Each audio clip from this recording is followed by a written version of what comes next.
Та бүхэнд энэ өдрийн амар амгалан хичнээн мэдчлээ. За миний бие улсын хурлуу, улсын их задарлуу гэд нээлттэй хэлэлцүүлгийг гишүүнийхээ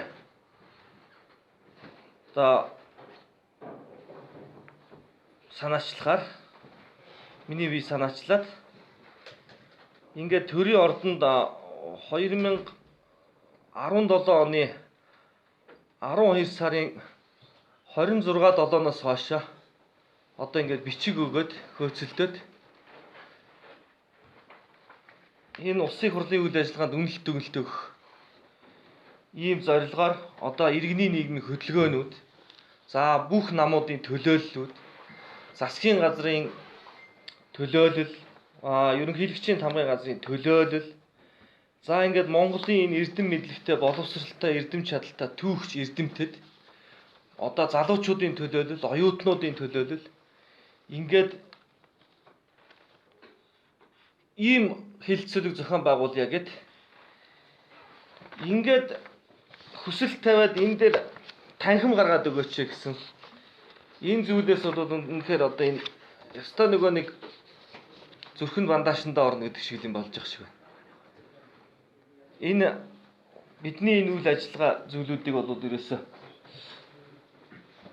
7 хоног 14 хоногийн дараа 7 хоног 14 хоногийн дараа гэдэл тэгээд дээрэс нь тамганы тос дууссан байна гэдэл хагасаа өдөр жишээлбэл 5 дахь өдөр жишээлбэл хэлээл 1 дахь өдөр тамга дарна гэл. Тэгэд ямар хүмүүс нь ингээд танхим том танхим аваад хилцүүлэг хийгээд идэг. Өөрснөө болохоор бандаж бөхсний яриа хор найруулах болохоор өөрсөнд нь танхим болдоод идэг. Монголчууд энэ төр гэдэг чинь бузартаа задарч байна. Энэ зөв зүйтэй тал руу энэ төмөн олонныхоо төлөөлөл энэ эрдэмтэн мэрэгдийг ураад ингээд энэ дээр хилцүүлэг хийе гэхээр зэрэг ерөөсөө эрх өгдөггүй янз бүрийн шалтгаан хэлээд энэ төрийн ордон чинь тамганы тосгүй болцсон юм байна гэж. Тэгээд нэг ийм хачин шалтгаан хэлээд одоо тэр хамгаалтын алба одоо тэр хурал зохион байгуулах дамжаад сүүл рүүгээ бүр төөрөлдөөд бүр нэг хідэн эргүүтэй төлөг шиг юмнууд дотор явсараа байгаад өнөөдөр нэг өчигдөр нэг энэ юунаас нь улсын хурлын тамгын газрын даргаас ийм бичиг ирж байна. Төрийн ордны АБВГ танхимууд намын бүлгүүд болон байнгын дэд төр хороод ажлын хэсгийн хуралдаар хууль тогтоомжийн хэрэгжилт биелэлтийн мэдээллийг сонсох болон засгийн газраас зохион байгуулж байгаа хилцүүлэг семинар зэрэг арга хэмжээг зохион байгуулахад зориулагдсан. Ийм таны зохион байгуулах гэж байгаа хилцүүлэгт зориулан танхимын тусалцаа үзүүлэх боломжгүй үүгээр мэдэгдэж байна гэж. Тэгэхээр зэрэг энэ улсын хурлын тамгын газрын одоо тухай дүрмийг би ингээд аваад судлалаа л да одоо энэ шаарлуулсан байна.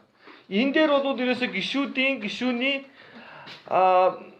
санаачилсан ажилд бол тусалцаа үзүүлэх тэдгээрийг ажиллах нөхцлөөр хангах үндсэн чиглэлтэй гэж бичсэн. Тэгэхээр зэрэг энэ хүмүүс бол одоо олон түмэн энэ ордон руу ч орж болохоо болцсон юм байна. За улсын хурлын гишүүн нь хэлэлцүүлэг санаачлаад за самандын жавхлангийн хувьд бол ингээд ийм айхтар хаалт болтон дотор амьдарч байна. Асар их одоо дарамт хавчлагын дотор байна. Тийм ээ. Тэгээ энэ өрсөн хүмүүс нь бол хингийн. Одоо энэ жишээлбэл ерөнхий сайд басан Бямсрангуй ямар айхтар төрийн туршлагатай мэдлэгтэй хүн бэлээ. За ингээд Монгол улсын 3 дахь ерөнхийлөгч Инх баяр ба. За ингээд ерөнхийлөгчийн тамгын газар засгийн газраас төлөөлөл. За энэ хоёр намын нарийн бичгийн дарга одоо энэ улсын хурлд байгаа олонх цөөнх. За тэгээд одоо нөгөө Дорж Судав гэж залуу нөгөө 60 тэрбум юм. За нөгөө хүний эрхийн өмгөөлөгч Ичноров гэдэг одоо тэр нөгөө нэг бандашны талын асуудал зөндөө яригдаад байгаа шүү дээ. Энэ талаар мэдээлэл сонсох гэсэн гишүүнийхээ хувьд. За тэр Эрдэнэ төлөвлөрийн 49% холбоотой одоо тэр хувьчлалтай холбоотой Цалингийн одоо тэр татварын үйлдвэрчний холбооноос нь мэдгдэл хийсэн тэр хүмүүсийг би өөрчсөн. Энд чинь болоод ерөөсөө ийм тоглож байгаа биш, эн чинь асар айхтар одоо орны маань одоо хувь заяатай холбоотой асуудал яригдах чинь шүү дээ. За энэний дараагаар бол одоо ингээд энэ судлаач Баяр хүү одоо тэр намуудын төлөөлөл сайхан самбуугаа байж гин. За тэгээд энэ дээр чинь одоо хүний эрхийн үндэсний комиссийн дарга Бямбарчгааг бас өөрөх.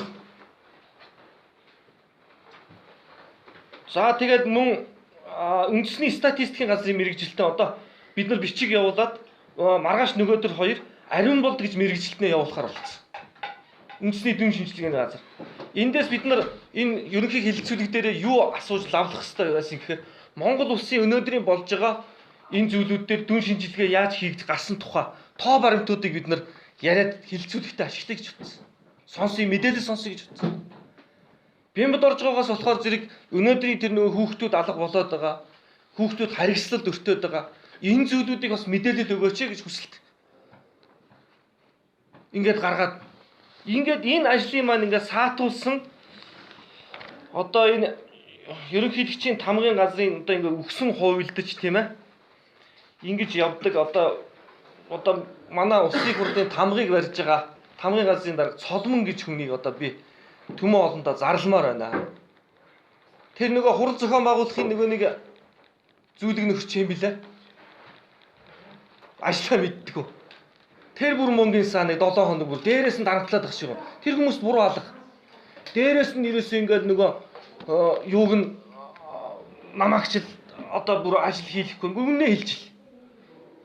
За жавхлан гишүүн минь одоо бид нар уг нь бол хүн сэтгэл гаргаад танд ингээд танхим гаргаад өгсөн чинь дээрээс дарамтлаад байна гэдэг. За дарамтлаж байгаа хүнээ хэлчих гэхээр би мэдхгүй байх гэсэн юм. Тэгээ одоо сүүлдээ одоо нөгөө Цолмон гэж хүн одоо ингээд бүр дээрээс л дарамтлалах шиг гоо. Тэгээ одоо энэ Цолмон гэж хүн бүр аргагүй мохот одоо сая би бичиг уншиж өгсөн ойлгомжтой тийм ээ. Тэгэхээр одоо би бол Цолмон гэж хүнд бол ийм бичиг явуулж байна л да. Улсын их хурлын гишүүний санаачлан зохион байгуулж буй ажилд өгсөн хувилдаж санаатаагаар саад хийж буйд гүнээ харамсаж байна. Улсын их хурлуу улсын их задарлуу гэсэн нээлттэй хэлэлцүүлэг нь улсын их хурлаас батлагдсан гарч байгаа хууль тогтоомжийн хэрэгжилт, ёс зүй, биелэлтийн талаарх мэдээлэл бүхий өргөн талаас одоо хүрээг хамруулсан хэлэлцүүлэг юм аа. 2018 оны 1-р сарын 9-ний өдрийн 1475 дугаар албан бичгээр танхимын тусалцаа үзүүлэх боломжгүй гэсэн хариу өгсөн нь ойлгомжгүй байгаа тул төрийн ордны А, Б, В гэ танхимуудын зориулт үйл ажиллагааг зохицуулсан хууль эрх зүйн актуудыг ирүүлнэ гэсэн байж байгаа. За 2016 оноос хойш А, Б, В гэ танхимуудад зохион байгуулагдсан хэлэлцүүлэг арга хэмжээнүүдийн талаарх тайлан ирүүлнэ гэсэн байна. За энэ тайланд одоо олон түмэн нийтээрээ бүгдээрээ шаардлагатай. Тэгээ энэ саяхан тэр нэг хурц гэж хүний хэрүүлийн бөөнл хэлэлцүүлэг болоод ирсэн юм шүү дээ. 2-3 хоногийн өмнө хүмүүс чинь харяаж ороод л ерөөсөө тэр хэлэлцүүлэг чинь явагдаад ирсэн юм шүү дээ. Энэ чинь одоо тэгээд энэ хүний бичигтээ ирүүлсэн бичигтээ чинь зөрөөд шүү дээ. Энэ зөндөл зохион тэгэхээр энэ 2016 оноос хойш ядаж хэлэлцүүлэг зохион байгуулсан энэ тайлангийн бол шаардаж авахар гэж бичиг явуулж байна.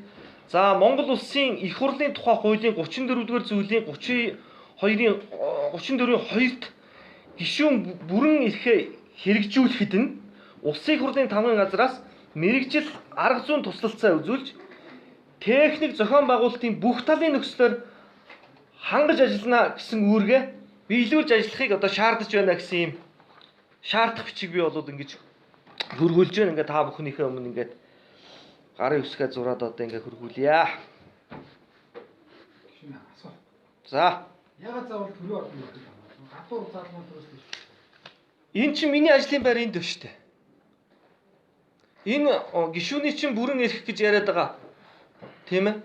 Энэ хэлэлцүүлэг зохион байгуулах бүрэн эрх надад байж байгаа шүү дээ. Тэгэхээр энд чинь ягаад энэ Монголын их хурлд үнэлэлт өгөх гэсэн санал бодлоо илэрхийлэх гэсэн монголчууд өнөөдрийн байгаад байгаа улсын их хурлын гишүүдийн ёс зүйн талаар яагаад өнөөдөр энд цуглаад ирж нэг танхимд нь хуралдаж болдоггүй гэж. Бүгдээрээ хэлцвэл буруугүй гэдэг Монголын өвгдээдсийн хэлсэн төрт ёсны ийм айхтар том хууль цадиг үг байдаг шүү дээ. Тэгвэл энэ яагаад бүгдээрээ хэлцвэл буруугүй гэдэг зүйлээр тийм ээ энэ их олон мянган жилийн айхтар том төрт ёсны уламжлалтаа өнөөдрийн энэ Монгол улсын төрийн ордон дотор энэ одоо хэлцүүлгийг зохион байгуулж болохгүй гэж. Үнэхээр энэ Монголын төр маань бузардцсан юм байна. Энэ ордон болоод ингээд гадагшаа ч юм гаргадаггүй, гад нас ч юм оруулдаггүй нэг ийм газар ийм хар хорхоонуудын ингээд үүрлцсэн ийм үүр болчихжээ. Тэгээ ингээд энэ маш гоё гэрэл гээгээтэй сайхан улсууд, залуучууд ирж хүчтэй. Одоо энэ нийгэмд асар их нөлөөлж байгаа ийм хүмүүсийг ингээд урихаар зэрэг энэ хүмүүсийг ордон руу оруулахгүй гэж байна. Тэгээ би энэ хүмүүсийн нэрийг би байнга уншаад байгаа л да. Энд бол маш одоо улс төрийн түүхч хүн хүртэл байна гэдэг. Энэ хүмүүс чи ирээд гомон сайхан зүйлүүдийг хэлнэ.